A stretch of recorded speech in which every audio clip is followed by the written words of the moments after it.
Ladies and gentlemen, welcome back to the Smoke Pit Podcast. I'm your host, Jamie Goldstein, aka Goldie. And with us today is Hollywood's own Kelly Cutrone.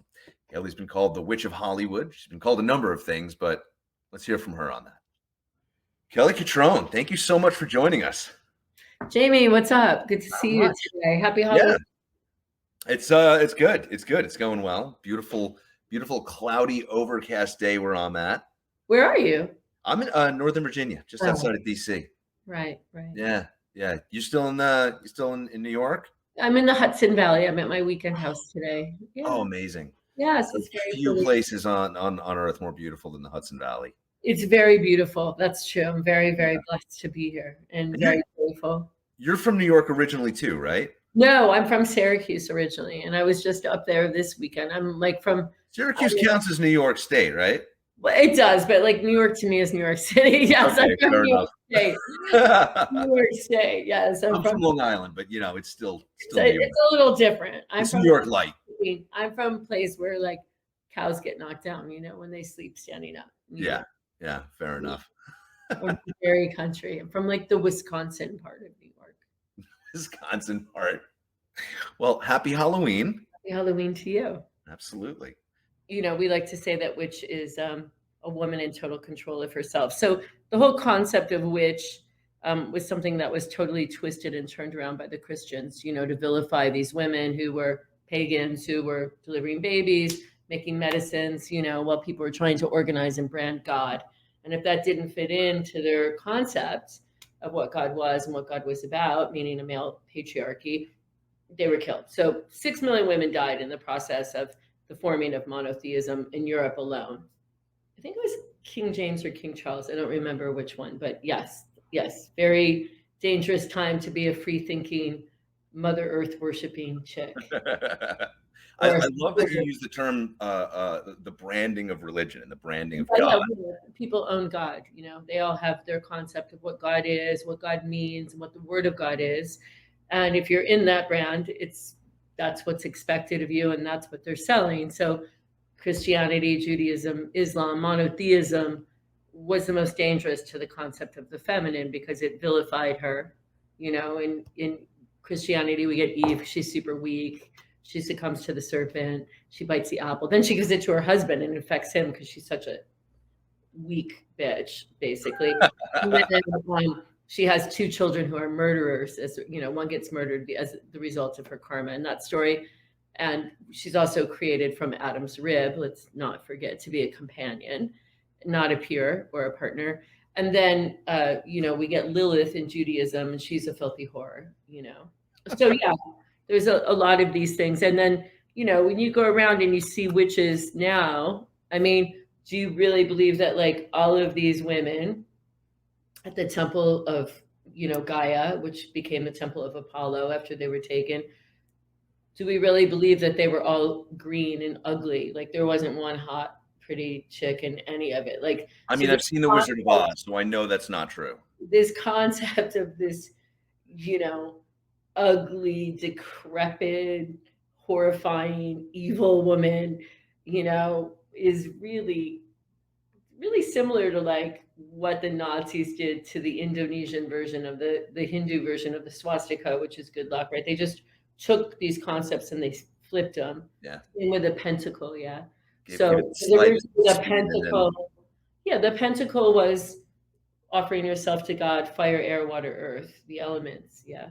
Which, you need to learn about all of those if you're going to be living out in the woods, right? You need to know, you need fire, you need to know where you're going to get your water, you need to know what you're going to sleep on the earth, and you need to know which way the wind's blowing, right? Yeah, it helps. Yeah, it helps people to navigate. Yeah, it's pretty natural. Yeah. So Halloween, as we know it today, is a pretty. It's if I understand it correctly, it's kind of an amalgam of all different faiths and all different practices throughout the world. Is that right? I think that all societies and cultures pre, the branding of God, they had the solstices were at play. So the moon was full, the moon was small. And then there were also certain things you had to do at a certain time of year, and there were rituals that were created around those things to get the job done. And it culminated in a community event. So for Halloween, this was a time to reap what you sowed. It was a time Yeah. to get your baskets and to get your donkeys and head out into the fields and chop that corn and can as much stuff as you could, especially in the colder climates like in North America and Europe, where you see a lot of these traditions really playing out. But it's also was a New Year's for all pagans at that time, which is why we see now with Judaism, for example, if you have Rosh Hashanah and Yom Kippur, those are coming right in New Year's, right? That's Jews, Sure. New Year's for the Jews. It's New Year's for the pagans too, of which the Jews are a tribal group. And I think, let me look up the date. I know Ramadan, almost all of the traditions have a holiday at this time. Hold on. I should know this. I spent enough time in the Middle East. I should know when Ramadan is. It's the 9th month. Yeah. You see what I mean? It's like it all kind of comes right in at this time. And so what happened is that as they were trying to get these pagans to migrate over into one of these traditions, they were offering the new branded God. We're offering them a similar feeling. It's the same as Easter, which is esoteria. Yeah. So we have Easter, Pascual, and then again, you see all the monotheists are right up on that holiday as well. Same with Christmas. It's little light. It's the darkest time. Yeah. So Okay. all of these people used to bring light, at that time. So now we have Hanukkah, which is the menorah. We have the Christmas tree, which comes from clipping off the branch. They used to clip off the branch and hammer it over the door of their cabins. And it would be a reminder that life is everlasting and spring would soon come. This concept of It's evergreen. the evergreen. Evergreen, okay. yeah. So this holiday, Halloween, was about a couple of things. One, getting your shit done and getting ready for the winter. Like pickle the fruit, get the corn in. And a lot of people love to live off the grid. This is really like if you watch Mountain Men or any of these shows on History Channel and we see people living OTG off the grid, what are they doing right now? They're getting their game in order, just like we are. We're cutting down our gardens. We're clipping stuff. We're recycling things. We're making wreaths. We're sharing stuff with our neighbors. It's the harvest. On top of that, it was grim times. No antibiotics, no birth control, lots of babies, lots of young babies dying. There's plague. And a lot of this stuff was always connected to this concept of the good and the bad. Why do bad things happen to your neighbors? Why aren't they happening to you? It could happen to you. So a lot of times it's associated with evil spirits. So if death comes to your house, you want to try to prevent any evil spirits coming to your house. So, Okay. So how do we do that? costumes, scaring them away. And so scarecrows, just like a scarecrow would scare away a bird of prey to your garden, these were gestures to show the spirits that you meant business. Like if they came to your house, you were locked and loaded and ready to roll. Like So you better come ready to fight. yeah. And so they did this as a way of really of protecting themselves. It was a community ritual to celebrate what they had. And also at those times when you do go to a harvest party, like when we go to the bank account or when we go to an event with our kids at school, we can see how we're doing through our own lens. Maybe this family seems to have more money than our family. Maybe this family seems to be healthier. Or a lot of times in temple, as you know, I just went to a bat mitzvah, and at the temple, they ask anybody who has a death in the family to please stand up because they're also doing a regular service there, and people in a church or a congregation, they stand up and they say, I lost my mother. And you can see the people that you might need to help in your community at that time. Maybe like my house here is on the water. So a lot of times my house will get blown out where, as I'll have $100,000 in property damage sometimes from a hurricane at my house. Whereas my neighbor whose house might be higher on the hill, which is less close to the water, isn't suffering the same reality that I have. And this was a time, it was also a summary of what's going on in the community. Who's drunk, who's together, who's ill, who do we need to help, who might be dangerous, who might try to rob. Like these are the things that people need to do. So this was really one of the last times that communities and cold cultures would come together in mass to have this prayer, to have this celebration, but at the same time to be like, yo, it's going to get bad here. It's going to, we're going to have dead Time to people. dig in. Yeah, we're going to have dead animals. We might run out of food. We might not have enough bullets, or we might not be able to protect ourselves who might be encroaching. So it's a time when not only Earth goes to sleep, yeah, like Mother Nature, and we see this beautiful foliage right now and all this stuff. It's like the last beauty bonanza, right? And so the snow is also quite beautiful, but this is like the last ripe moment of a lack of issues. And then boom, the snow is going to come in, and the snow is going to put the plants to sleep and put us to sleep on some level, which is why we start to think about hearth and home and how we're going to make it. We all think about it still, even if you're driving a freaking Range Rover, you're still thinking, oh my God, it's going to snow. Am I going to be able to get out of my driveway? Am I going to be able to go to work? And are the kids going to, so we're at the precipice of the slumber of the earth. And Halloween is that sort of The celebration. last party. Let's get into it. Yeah, it's the real New Year. Yeah. So where does the candy come in? Well, I mean, it's a harvest, yeah. So like something sweet, there's a lot of spells in witchcraft and stuff that have to do with sweet things, like, you wake up in the morning and you can put your finger in a pot of honey and you put it on your tongue and you say life is sweet. That's a spell. It's a love spell, a sweetness spell. It's about a way to align your intention with the concept that things are sweet. Okay. Anything that's sweet is usually favored by the gods, like wine, Bacchus, like candy, sugar, mead. Mead was a big thing, and think about it. Why wouldn't you want wine if you knew you were going to be in a cabin? The water might kill you. With bubonic plague. Yeah, the water can get you want to have a drink. Exactly. Let's ferment some honey. Let's ferment some grapes. Let's figure this out. Honey and mead, Yeah. So it's so interesting. There's been so many pushes in so many parts of the world where people have tried to, vilify Halloween and say that it's the devil's night, and if you're celebrating, you're evil and you're going to hell. Uh-huh. Like, what do you say to that? Because everything that you're citing is positive. It is positive. Well, propaganda is propaganda, right? So the Christians, not the real Christians, but the religious Christians, there's a difference. They have all these teachings have a concept of what God is and what God is not. Sure. And so in a lot of these teachings, and they all have a very proprietary view of God. Listen, you know what? Like in Rastafari, they say, "He who jobless, no man curse." Not necessarily true. I mean, like, and that, if you're with God, that nothing bad's going to happen to you. That's also not true. That's also not true. I mean, yes, you can be blessed, and yes, you can have a relationship with God, but there are plenty of people who are totally devout worshipers of God that have bad things happen to them. So this whole thing, the veil is really the question, and people who are into occult studies realize that this time, this what we call like a pagan New Year, and like I said, all of these equinoxes have been adapted and used while they were trying to merge these people from paganism.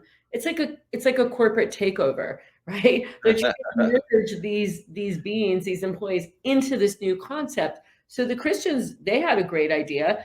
They had the body and blood of Christ, bread and wine. Now, I don't know about you, but if there's no grocery store down the road, the winter is about to come. You have like a small little pickle offering on your thing, and you have 10 babies because there's no birth control in your cabin, and your wife's a little strung out. Like, bread and wine is a great thing. I mean, think about it. Unless you're making stone soup. Last supper, it's usually pasta, lasagna, pizza, and a glass of wine, right? Like, it's pretty much the common deduction of the great moment of anything we want to eat is carbs and wine. It's great. Yeah. So for those people, it was really easy. And Judaism uses a lot of wine too. They were having that whole pagan kind of moment. So I don't know. I mean, this whole thing, like, with the devil, darkness is real. It just is. And, if people don't believe it, then they can look around. Like, why would someone have sex with a child? That's a dark, Yeah, there's no good answer for that. there isn't. No, it's about taking innocence, right? And so darkness is around. I mean, we live with it every day. Some people don't believe in it. Some people worship it. Some other people prepare to fight it, whether it's on a channel like this, like with Pop Smoke Media, going to war and like fighting for what you believe in. There is, most people believe there's a battle between goodness, godness, and non-godness. Yeah. And so Halloween, most people that are into the occult know and understand that the veil is thin. So it's like, what does that mean? There are times and portals and places and times on the calendar where if you do want to have communication with spirits, it's more well aspected. And this is a very thin veil. So you can connect between the dead and the living, or the spirit. So if you believe in ancestors, like, a lot of people don't really understand that the practice of paganism is we're acknowledging our ancestors. It's almost like phenol hunting if you're in ganja, right? It's like the plants that live right through the rainstorm or through the bacteria or through the other things. Those plants are the plants that you want because they're genetically the resistant ones, those are the stronger ones. Yeah. And so this time is a time where if you do the practice that I do, that we stand on the, it's funny, a leaf just hit my window. We stand on the shoulder of our ancestors. And so for me, my family came from Italy, they came from, I'm like 80% Italian, 20% Irish, English, and a little bit of French. That my family, the decisions that those people made allow me to be here today. So, for people who like, oh, this girl, she's a liberal, no, it's like, take all that aside. We all come from somewhere. Forget politics, forget about religion. We come from somewhere. Can we acknowledge that the decisions that our ancestors made have had a meaningful effect on our life? Like, for example, you go on a hike with your dog. You see a berry. It looks really beautiful. You're hungry. You want to eat the berry. Somebody goes, don't eat that berry. You're going to die. Or like detour. How do you know that? Somebody had to eat that berry. Someone gave. Yeah, someone had to make the first mistake. Yes. Yeah. So for whatever reason, we're here. And we are here as the result of the genetics that we come from. And the genetics that we come from predispose us, according to science, to certain realities. So at a time like this, when the veil is thin, this is the time where people like me, and hopefully more people in the world, because a lot of this information has been taken away from these religions, which is, how do we give thanks to the people who came before us? We don't have a day for that. We don't have an Ancestors Day. And technically in paganism, October 30th or 31st through November 3rd, depending on where you are globally, is the time that people who do that practice say, hey, great grandma, hey, great, great, great, great, great, great, great, great, great, great grandpa, all of you crazy ass people who did crazy shit, thank you so much, because we're here today and we're alive. We have life in our body, right? And we are alive. And this is an amazing experience to be living, to have a soul and a spirit and a physical body that you are in charge of. These days, we see a lot of people in New York City, for example, on the street that are like zombies. They have a physical body. They have life, but they're not in charge of their life. It's being run by other entities, whether it's mental illness, drug addiction, whatever. But we have our faculties and our capabilities about us. And this is the time of the year where we give like a big, abundant thank you to those ancestors. So like on my altar, I have my grandfather, he was from Syracuse. He was like an urban renewal guy. He was married to my grandmother for like 56 years. I think he did one stupid thing at the beginning of her marriage and she threw his stuff out. But other than that, they were like married the whole time. They raised my mom, who didn't go to college. Like, her goal was to have 3 kids, and marry a guy that she loved, which she did. And then they raised the 3 of us, and we've had profound experiences as a result of those choices in love. And that's what this is really about. It's really about family. And so when people are like, kind of treating Halloween like, oh, this is a Satan worship.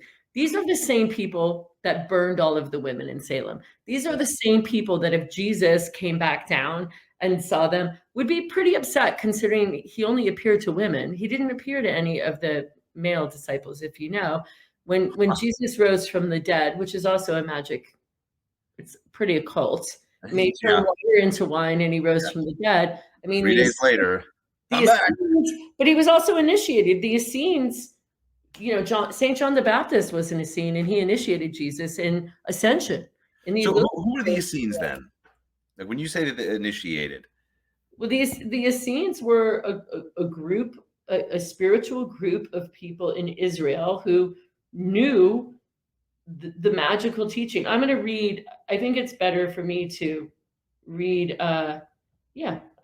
here we go. I'm going to give you the Wikipedia, but I'm right. So Essenes were a mystic Jewish sect during the Second Temple period that flourished from the 2nd century BCE to the 1st century CE. They existed in large numbers, and they lived throughout Roman Judea. There were fewer in number than the Pharisees and the Sadducees and other two sects at the time.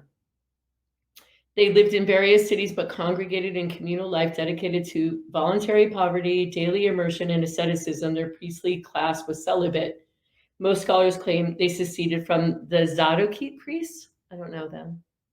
These became in modern times as a result of the discovery of an extensive group of religious documents known as the Dead Sea Scrolls, which are commonly believed to be the Essenes' library. They wrote the Dead Sea Scrolls. Oh, I didn't know that. I didn't know that those were the. Yeah. And these documents include multiple copies of parts of the Hebrew Bible, untouched, from 300 BCE. And there's a ton of the Antiquities of the Jews, the life of Flavius Josephus. There's the Pharisees, Sabbath, Hasidism, clarity. They ate together after prayer. They devoted themselves to charity and benevolence. They forbade the expression of anger, studied the books of the elders, preserved secrets, and were very mindful in the names of the angels kept in their sacred writings. So they were involved in all of like the archangels. They knew they had a lot of occult practices. Really super interesting. But now we're in another, because I've always understood the Dead Sea Scrolls to be like, the untouched, the more credible books of the Bible that were omitted but were unedited. They were the unabridged version, so there's a little bit more credibility to them. But I did not know that they were authored by the Essene Jews. Yeah, the Essenes. St. John the Baptist, he was an Essene, and he initiated, according to most people, Jesus in the teaching of ascension, how to rise from the dead. So, was the community, to the best of your knowledge, was the community that Jesus grew up in an Essene community, or was he sort of cherry picked? I think he was a movie, because he's also on record, I believe, and we have to really check this, but I believe from 8 to 13 in Kashmir. So he also lived in Kashmir, India. Jesus, he was sent there. He was training the whole time. I mean, if you look at the Magi and the word magic, they're bringing this child. He was escorted. That's where the word magic comes from. It comes from the Magi, So yeah, like people don't really know this because,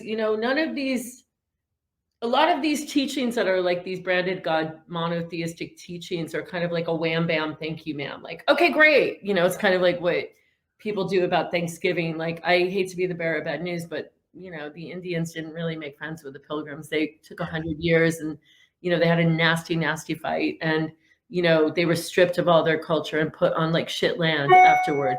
And now that's called Thanksgiving because Franklin Delano Roosevelt decided to start that as a holiday in like the 30s, I believe. I think it just like, so, I mean, as America, we'll celebrate anything.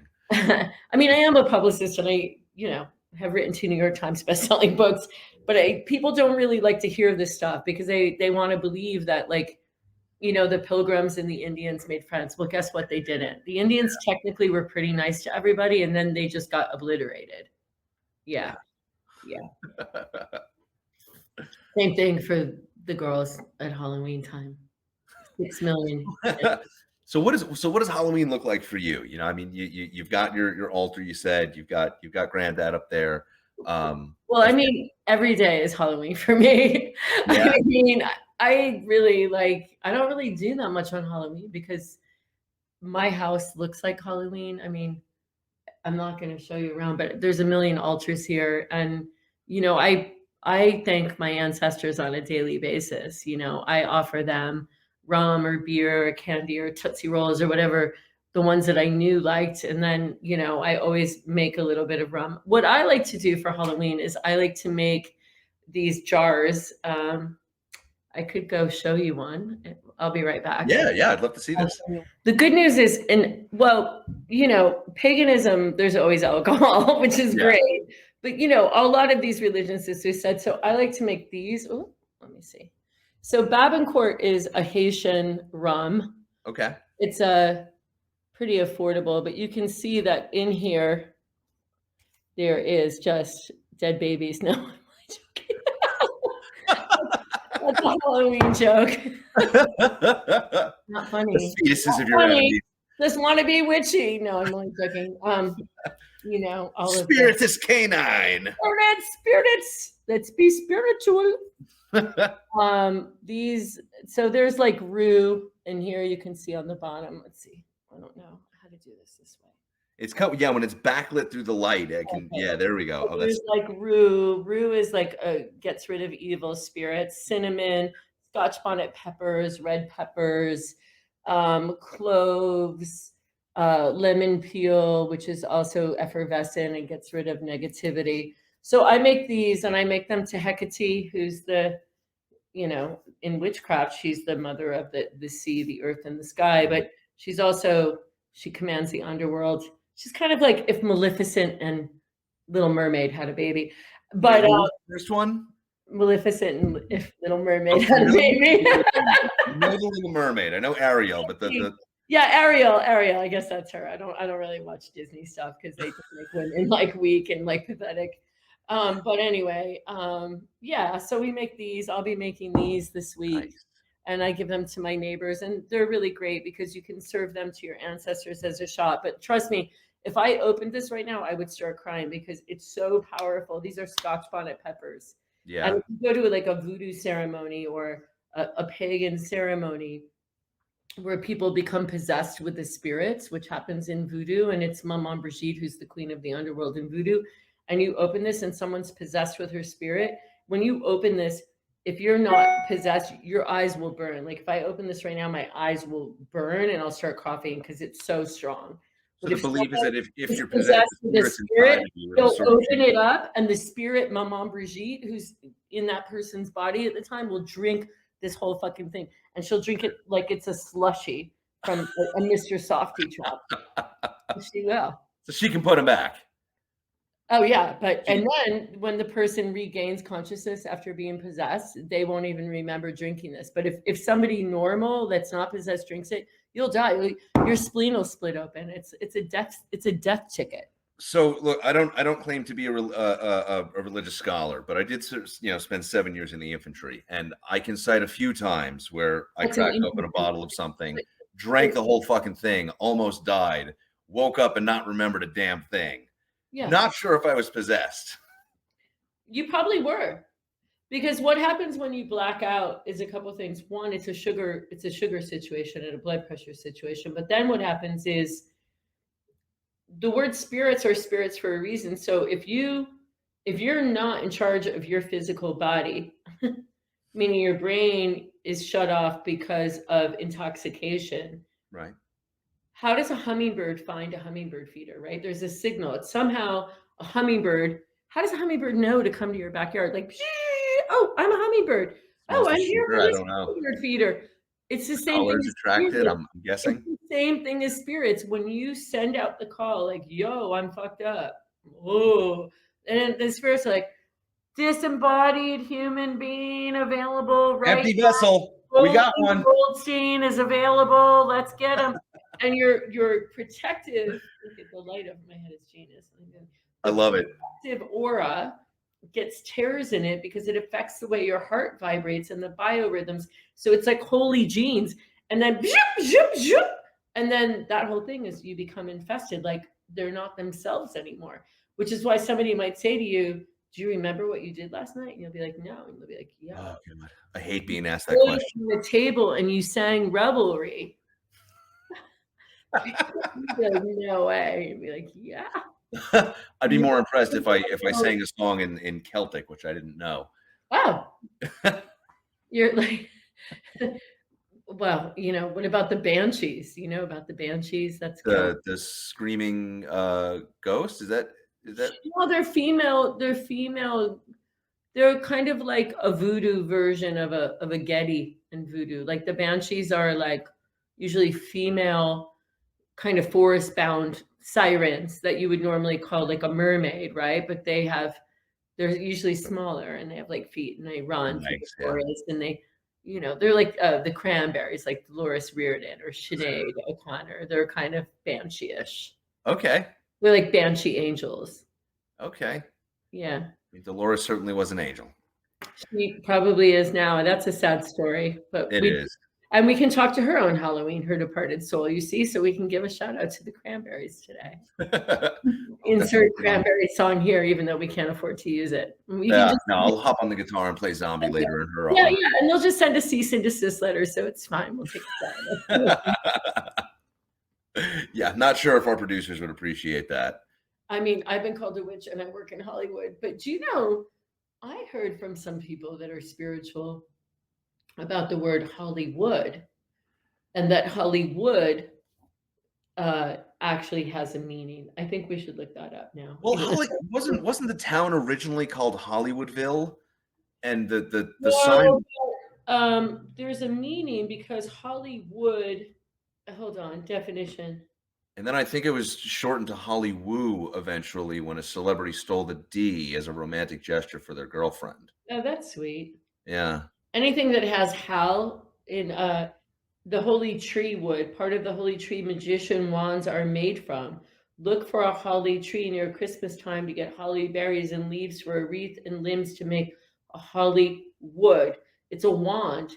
That's why a lot of people believe magic, occult, Satanists, and whatever else you can research, that holly, the tree of holly wood, was what magicians used to make a wand.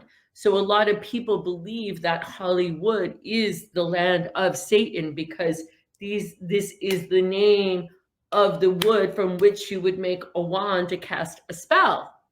Wow. Yes. Wow. Okay, no one else is talking about this shit on Halloween. It is us.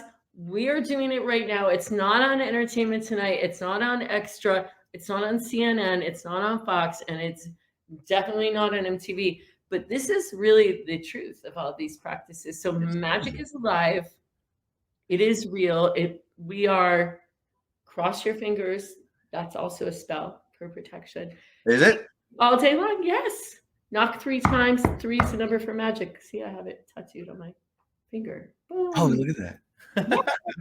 So that is like even modern America year round is just so inundated with these, ritualistic. Yes, and nobody's even the dollar bill. Look at the dollar bill, like the back of a dollar bill. You have the triangle in the eye, the all-seeing eye. That goes back to the Rosicrucianists, and it goes back to, the Blavatsky. I mean, this is all like. There's so much occultism.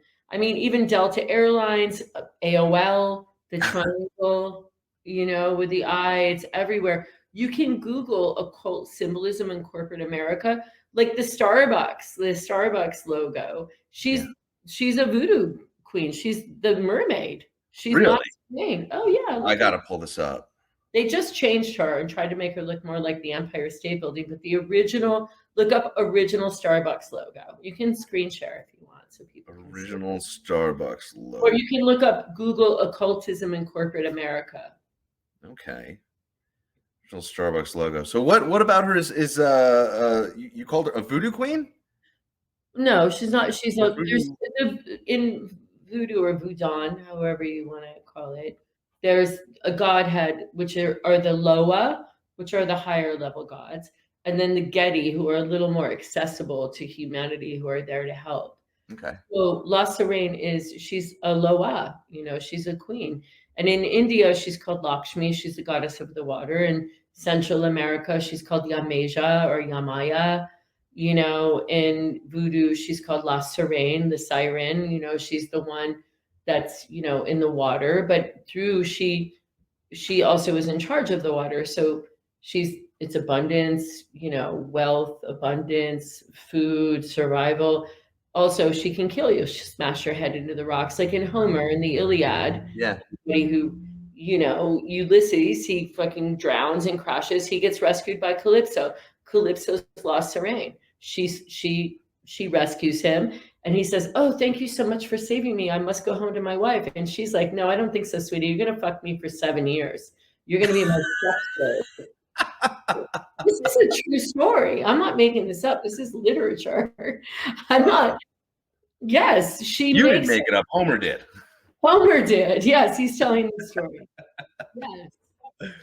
Oh my God, I love it. So I gotta ask, did you like "Oh Brother, Where Art Thou"? Oh Brother, Where Art Thou? I've never seen it. I don't know what it's about. Never? No. Oh my God, it's spectacular. Clooney leads this amazing cast. It tells the story of Ulysses. It's but in early, what is it, 1930s America, I believe. It's like Hamilton before Hamilton.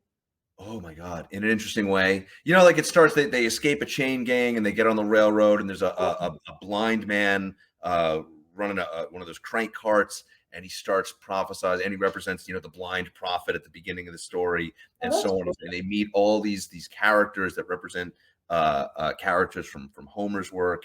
It's pretty spectacular. That's beautiful. I mean, I spent a lot of time in Malta and Gozo, which is where, he was, that's where the Sibyllines, the Sibylline oracles, the females again. Yeah, the three as well, right? Number 3.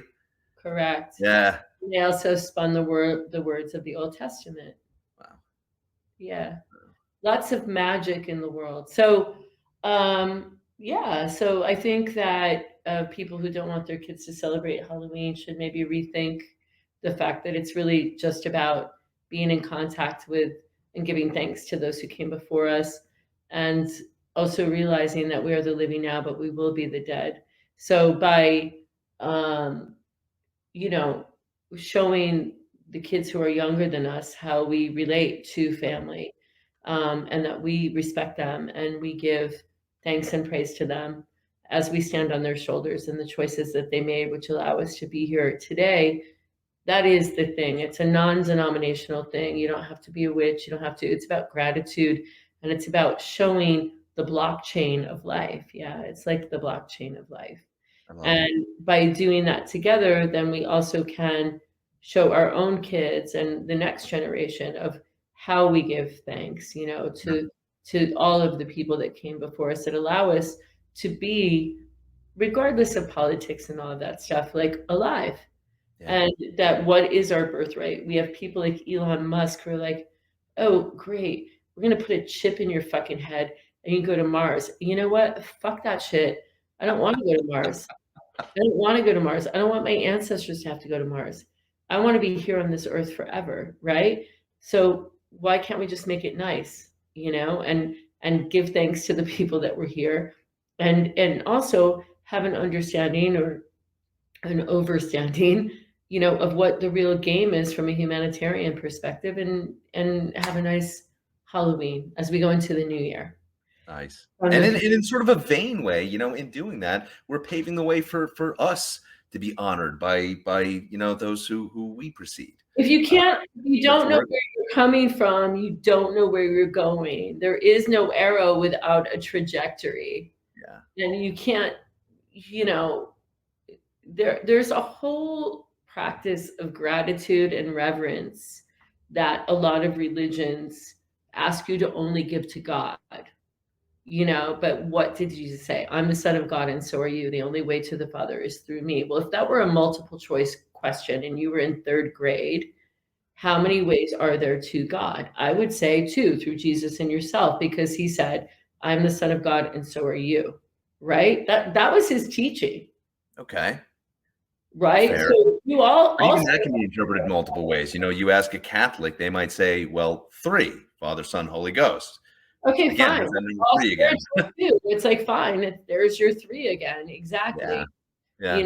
So the question is like, Do we believe that we are divine beings that are here to have a divine experience? If we do, then we should act accordingly, and we should understand what that means, and how do we go about that? I mean, I think enough lines have been laid where it's time to.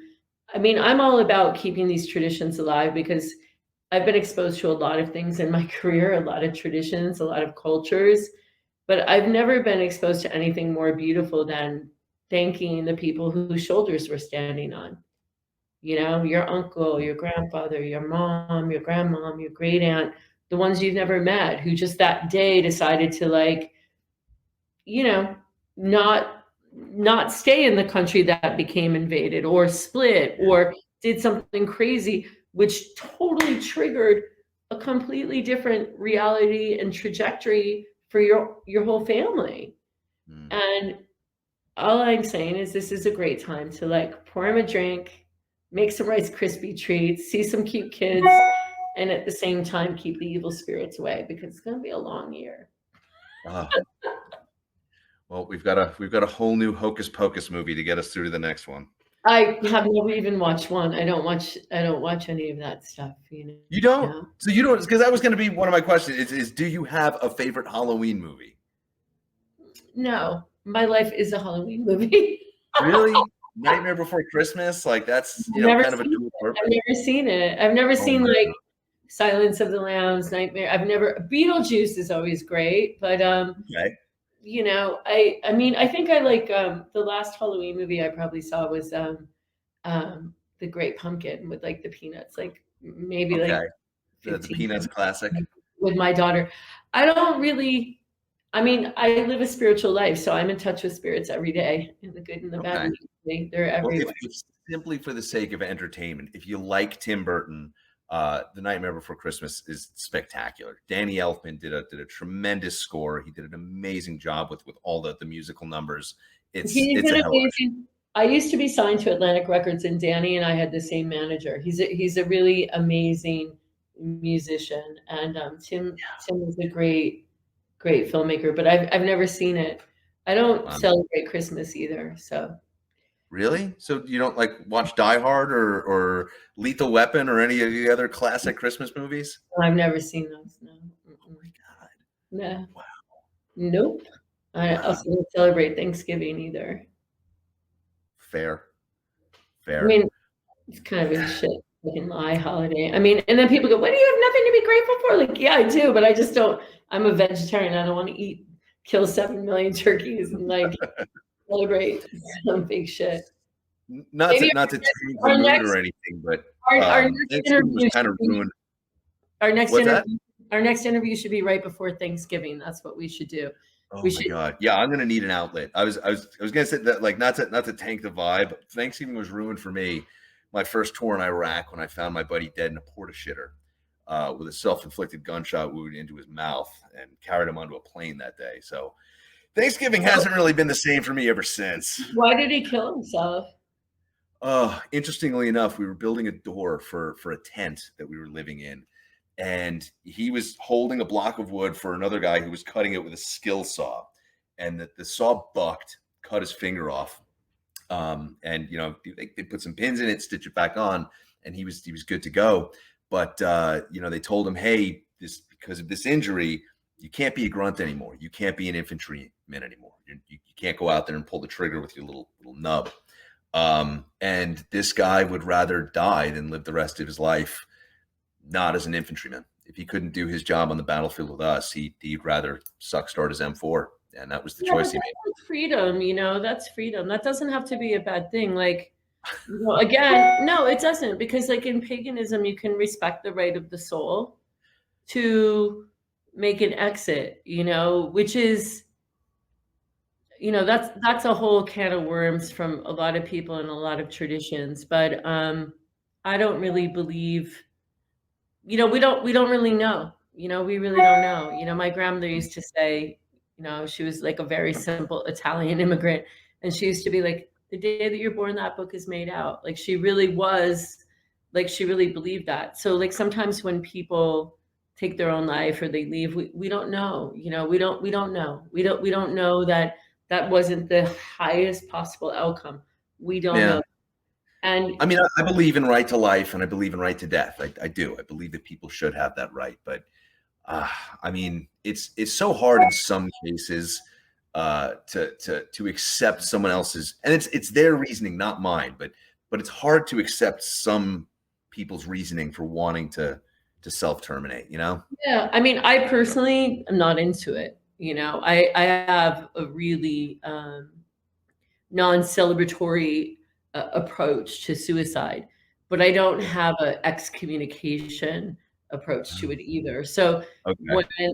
I have You're friends not that kill automatically evil. themselves, which is common in the entertainment industry, you know, I don't go to funerals for people who take their own lives and stuff. I don't do that. You know, I just Yeah. respect them and allow them the right to pass to the other side. And you know, I don't know if you know this. This is a crazy thing, completely separate. But I work with this woman named Amma. She's a guru, Amritananda Mayima, and she's been recognized by the UN. She's incredibly amazing. And one night she was doing a meeting at Javits Center. She had thousands of people waiting. She hugs people, and that's kind of her blessing to them. And it was about 3 o'clock in the morning, and Al Jazeera, the Middle Eastern media, was there. And I was like, what the fuck are they doing here? Like, we're like a bunch of Hindus. Like, what the fuck? I'm going to follow them around. Like, I'm the publicist. I want to have an understanding of what they're doing. So I'm stalking Al Jazeera. And I ran into this guy, and he had just come in off the street of New York. And he's like, what's going on here? And I was like, oh, there's a woman from India. She's a holy woman. She's giving blessings to people. And he's like, oh my God, I'm having a horrible night. And I said, what's wrong? And he goes, I just found out my father died. And I said, and he goes, what is this? And I said, it's a spiritual, you know, meditation group. And he goes, well, my dad's dead. But then I called my brother to tell him that my father died. And his wife went in to wake him up, and he was dead too. And I was like, what? So I grab him. I'm like, listen, come with me. So I grab him and I bring him up to this holy woman, Amma.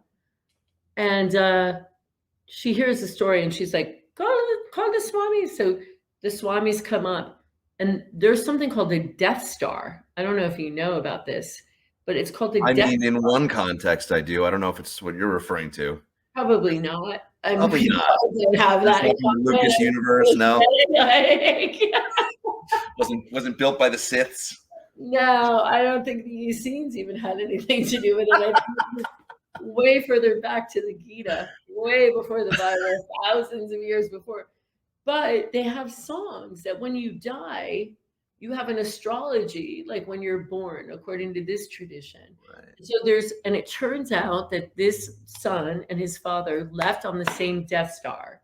And so then you can sing these songs, these chants and these evocations and these, you know, pranams to these souls, and you can sing them back to God, which is pretty beautiful, I think, since we're talking about death and rebirth. Yeah.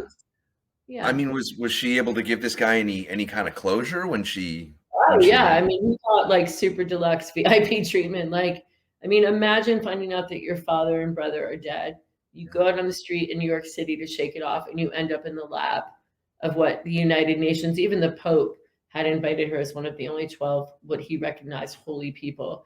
Doesn't really matter what they think, but nevertheless, she got the boon. You know, she's a major force. So it's pretty amazing that, you know, he was able to get such an embrace and such warmth. And yeah, I mean, that's still a bad day, but it had a positive end to it. Well, you know what? Everything comes and goes. That's the rule of nature. You know, it's the ebb and flow. Ebb and flow of life. Yeah. So it's like, what are we going to do when we're here, and how are we going to mellow it out? And, you know, forgetting all politics and all everything, just like, do you want to be alive? And is the world a beautiful place? And are you digging it? And are you making it better? Like, that's really it. Like, whether it's being nice to an old person around the corner who can't see, and like, you know, cutting their lawn or bringing them food, you know, it's just like, I mean, I think that, you know, the US needs to cool out, and like people just need to get back to random acts of kindness and love and decency. sheer decency. Yeah. That's it. What's so hard about that? It's not. It's not. And look, I'm not even a religious person. I'm I really know. not. There isn't a shred of religion in me, but I do believe in decency. Yeah, I but do you know believe what? that It's what not you about throw religion. out was gonna end up coming back to you. Religion is branded God. That's what religion is. It's branded God. Everything else is good or not. Like it's just it doesn't have to be that. Like all these people like, our God says, like, really? Let's get them all down here right now on the Yeah. planet. What do the other 2,999 gods say? What's on their calendar? Like, let's compare notes. Like, I don't know, but hopefully they all say that that life is beautiful and we're lucky to be here on this earth right I now. hope so. I'd rather hear everyone on this earth say that.